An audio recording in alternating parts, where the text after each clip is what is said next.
ದಿನಕ್ಕೆ 178 ರೂಪಾಯಿ ಅಂತ ಹೇಳ್ತಾ ಇದ್ದಾರೆ. ಸೊ ಈ 178 ರೂಪಾಯಿ ಅಂದರೆ ಏನು ಅನ್ನುವಂಥದ್ದನ್ನು ಇಮ್ಯಾಜಿನ್ ಮಾಡ್ಕೊಳ್ಳಿ. ಮುಂದೆ ಭಾರತ ದೇಶದಲ್ಲಿ ಯಾವುದೇ ವಿಭಾಗದ ಕಾರ್ಮಿಕರ ವೇತನಗಳ ಹೆಚ್ಚಳಕ್ಕೆ ಸಮಸ್ಯೆಗಳಾಗ್ತವೆ. ಭಾರತದ ಜನರ ಕೊಂಡುಕೊಳ್ಳುವ ಶಕ್ತಿ ದಿನದಿಂದ ದಿನಕ್ಕೆ ಇವತ್ತು ಕಡಿಮೆ ಆಗತ್ತೆ ಅನ್ನುವಂಥದ್ದನ್ನು ನೋಡಬೇಕು. ಮತ್ತು ನಮ್ಮ ಭಾರತದಲ್ಲಿ ನಾನು ಆಗಲೇ ಹೇಳಿದಾಗೆ ಸುಮಾರು ಜನ 45% ಜನ ಈ ಒಂದು ಯಾವುದೇ ವೇತನಗಳ ಅಡಿಯಲ್ಲಿ ಬರಲ್ಲ ಅನ್ನುವಂಥದ್ದನ್ನು ಕೂಡ ನಾವಿಲ್ಲಿ ನೋಡಬೇಕು. ಮತ್ತು ಕನಿಷ್ಠ ವೇತನ ಕೊಟ್ಟಿಲ್ಲ ಅಂತೇಳಿ ಲಕ್ಷಾಂತರ ಕೇಸುಗಳು ಇವತ್ತು ಡಿಸ್ಪ್ಯೂಟ್ ಆಗಿರೋದನ್ನು ಕೂಡ ನಾವು ನೋಡ್ತಾ ಇದ್ದೀವಿ. ಇನ್ನೊಂದು ಬಹಳ ಅವರು ತಂದಿರುವಂಥ ಅಪಾಯಕಾರಿ ಕಾರ್ಖಾನೆಗಳಲ್ಲಿ ಮಾಲೀಕರ ಲಾಭವನ್ನು ಹೆಚ್ಚಳ ಮಾಡಲಿಕ್ಕೆ, ಕಾರ್ಪೊರೇಟ್ ಕಂಪನಿಗಳ ಲಾಭವನ್ನು ಹೆಚ್ಚಳ ಮಾಡಲಿಕ್ಕೆ ಕಾಯಂ ಆಗಿರುವಂಥ ಕೆಲಸಗಾರರನ್ನ ನೇಮಕ ಮಾಡುವ ಬದಲಿಗೆ ನಿಗದಿತ ಅವಧಿ ಫಿಕ್ಸ್ಡ್ ಟರ್ಮ್ ಅಂತ ನಾವು ಕರಿತೀವಿ, ಆ ಫಿಕ್ಸ್ಡ್ ಟರ್ಮ್ ಕಾರ್ಮಿಕರನ್ನ ಇವತ್ತು ಅಪಾಯಿಂಟ್ಮೆಂಟ್ ಮಾಡಲಿಕ್ಕೆ ಅದಕ್ಕೆ ಈ ಒಂದು ಕಾನೂನುಗಳಲ್ಲಿ ಒಂದು ಅವಕಾಶವನ್ನು ಮಾಡಿಕೊಟ್ಟಿದ್ದಾರೆ. ಅದೇ ಕಾರ್ಮಿಕ ಯಾವತ್ತು ಕೆಲಸಕ್ಕೆ ಸೇರ್ತಾನೋ ಯಾವಾಗ ರಿಟೈರ್ಡ್ ಆಗಬೇಕು ಅಂತೇಳಿ ಅದರಲ್ಲೊಳಗಡೆ ಬರೆದಿರ್ತದೆ. ಶಾಶ್ವತವಾದಂಥ ಕೆಲಸಗಳಿಗೆ ಶಾಶ್ವತವಾದಂಥ ಕಾರ್ಮಿಕರನ್ನು ನೇಮಕ ಮಾಡುವ ಬದಲಿಗೆ ಒಂದು ಶಾಶ್ವತವಲ್ಲದ ಕಾರ್ಮಿಕರನ್ನು ನೇಮಕ ಮಾಡುವಂಥ ಒಂದು ತಂತ್ರವನ್ನು ಇದ್ರ ಒಳಗಡೆ ಅಳವಡಿಸಿದ್ದಾರೆ ಅನ್ನೋದನ್ನು ನಾವು ನೋಡಬೇಕು. ಹಾಗೆಯೇ ಇವತ್ತು ಹೆಣ್ಣುಮಕ್ಕಳು 12-5 ರಾತ್ರಿ ನೈಟ್ ಶಿಫ್ಟ್ ಕೆಲಸ ಮಾಡಬೇಕು ಅಂತ ಹೇಳಿದ್ದಾರೆ. ವರ್ಕಿಂಗ್ ಅವರ್ಸನ್ನು 12 ಗಂಟೆ ಹೆಚ್ಚಳ ಮಾಡ್ತಾ ಇದ್ದಾರೆ. ಈಗ ನಮಗೆಲ್ಲ ಗೊತ್ತಿರೋ ಹಾಗೆ ಯಾವುದೇ ಕಾರ್ಮಿಕ ಕೆಲಸಕ್ಕೆ ಅರ್ಜಿ ಹಾಕಿದಾಗ ಅವರು ಕಂಡೀಷನ್ಸ್ ಹಾಕ್ತಾರೆ. ನೈಟ್ ಶಿಫ್ಟ್ ಕೆಲಸ ಮಾಡ್ತೀನಿ ಅಂದರೆ 12 ಅವರ್ಸ್ ಕೆಲಸ ಮಾಡ್ತೀನಿ ಅಂದರೆ ಮಾತ್ರ ಕೆಲಸ ಕೊಡ್ತಾರೆ, ಇಲ್ಲ ಅಂದರೆ ಕೆಲಸ ಇಲ್ಲ ಅನ್ನುವಂಥ ಸಂದರ್ಭ ಇದ್ರ ಒಳಗಡೆ ಬರ್ತದೆ. ಹಾಗಾಗಿ ಏನೂ ಕೂಡ ಅನಿವಾರ್ಯವಾಗಿ ಕಾರ್ಮಿಕರು ಈ ಒಂದು ಒಪ್ಪಂದಕ್ಕೆ ಸಹಿ ಮಾಡ್ತಕ್ಕಂಥ ಒಂದು ದುಸ್ಥಿತಿ ಇವತ್ತು ನಮ್ಮ ದೇಶದಲ್ಲಿ ಬರ್ತಾ ಇದೆ ಅನ್ನೋದನ್ನು ನಾವು ನೋಡಬೇಕು. ಹಾಗೆಯೇ ಕೈಗಾರಿಕಾ ವಿವಾದಗಳು ಕಾಯ್ದೆಗೆ ಒಂದು ತಿದ್ದುಪಡಿ ತಂದಿದ್ದಾರೆ.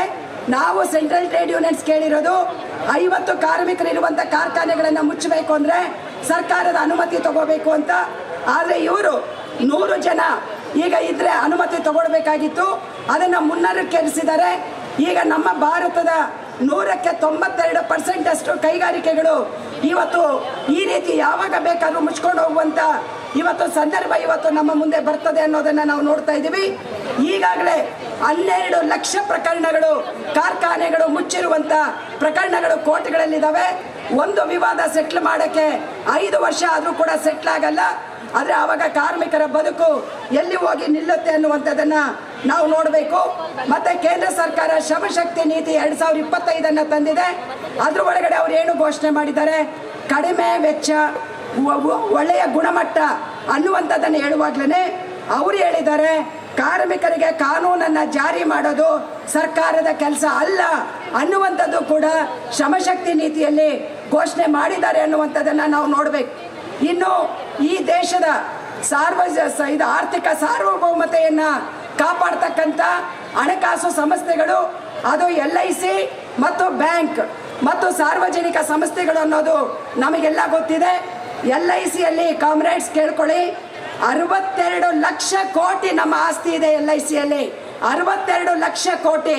ಇವತ್ತು ಅದನ್ನು 72% ಇದ್ದಂಥ ವಿದೇಶಿ ಬಂಡವಾಳವನ್ನು 100%ಗೆ ಇವತ್ತು ಹೆಚ್ಚಳ ಮಾಡ್ತಾ ಇದ್ದಾರೆ. ಮತ್ತು ಹಾಗೆಯೇ 60 ಲಕ್ಷ ಪಾಲಿಸಿ ಹೋಲ್ಡರ್ಸ್ ಇದ್ದಾರೆ.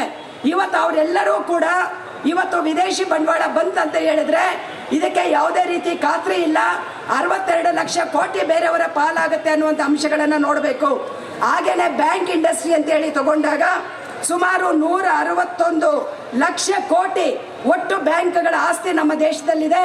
ಇದ್ರ ಒಳಗಡೆ ನಿಬಂಧನೆಗಳಿತ್ತು, 50% ಮೇಲೆ FDI ಇರಬಾರ್ದು ಅಂತೇಳಿ.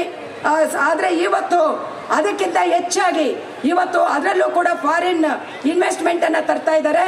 ಮತ್ತು ಬ್ಯಾಂಕ್ ಮ್ಯಾನೇಜರ್ಗಳನ್ನು, ಬ್ಯಾಂಕ್ MDಗಳನ್ನು ಖಾಸಗಿ ವ್ಯಕ್ತಿಗಳನ್ನೇ ನೇಮಕ ಮಾಡ್ಬೋದು ಅನ್ನುವಂಥ ಅಮೆಂಡ್ಮೆಂಟ್ಸ್ ತರ್ತಾ ಇದ್ದಾರೆ. ಇದೆಲ್ಲವೂ ಕೂಡ ನಮ್ಮ ದೇಶದ ಒಂದು ಕಡೆ ರೈತರ ಭೂಮಿಯನ್ನು ಕಸಿತಾರೆ, ಉದ್ಯೋಗವನ್ನು ಅರೆಕಾಲಿಕ ಮತ್ತು ಶಾಶ್ವತವಲ್ಲದ ಉದ್ಯೋಗಗಳಂತೇಳಿ ಮಾಡ್ತಾ ಇದ್ದಾರೆ. ಅದಕ್ಕೆ ಬೇಕಾದಂಥ ಕಾನೂನುಗಳನ್ನು ರಚನೆ ಮಾಡಿ ಒಟ್ಟಾರೆಯಾಗಿ ಈ ದೇಶದ ಶ್ರಮಿಕರನ್ನ ಮತ್ತು ಭೂಮಿಯನ್ನ ಇವತ್ತು ಬಂಡವಾಳಗಾರರ ಪಾಲಾಗಲಿಕ್ಕೆ ಕೇಂದ್ರ ಸರ್ಕಾರ ಮತ್ತು ರಾಜ್ಯ ಸರ್ಕಾರಗಳು ಇವತ್ತು ಅವಕಾಶ ಮಾಡಿಕೊಡ್ತಾ ಇದ್ದಾವೆ. ಇದನ್ನ ಈ ಒಂದು ಸಮಾವೇಶ ಖಂಡನೆ ಮಾಡಿ ಆ ಎಲ್ಲ ಒಂದು ಏನು ಮಸೂದೆಗಳನ್ನು ಇವತ್ತು ನಾವು ಸುಡ್ತಾ ಇದ್ದೇವೆ. ಈಗಲಾದರೂ ಕೂಡ ಸರ್ಕಾರ ಎಚ್ಚೆತ್ಕೋಬೇಕು. ಇಲ್ಲ ಅಂತ ಹೇಳಿದ್ರೆ ಮುಂದಿನ ದಿನಗಳಲ್ಲಿ ರೈತ ಕಾರ್ಮಿಕರು ಬೀದಿಗಿಳಿತು ಅಂತ ಹೇಳಿದ್ರೆ ಅವರ ಒಗ್ಗಟ್ಟಿನ ಫಲ ಪ್ರದರ್ಶನ ನೀವು ಮುಂದಿನ ದಿನಗಳಲ್ಲಿ ಅನುಭವಿಸಬೇಕಾಗ್ತದೆ ಅನ್ನುವಂಥ ಎಚ್ಚರಿಕೆಯನ್ನು ಕೊಟ್ಟು ನನ್ನ ಮಾತು ಮುಗಿಸ್ತೇನೆ. ನಮಸ್ಕಾರ.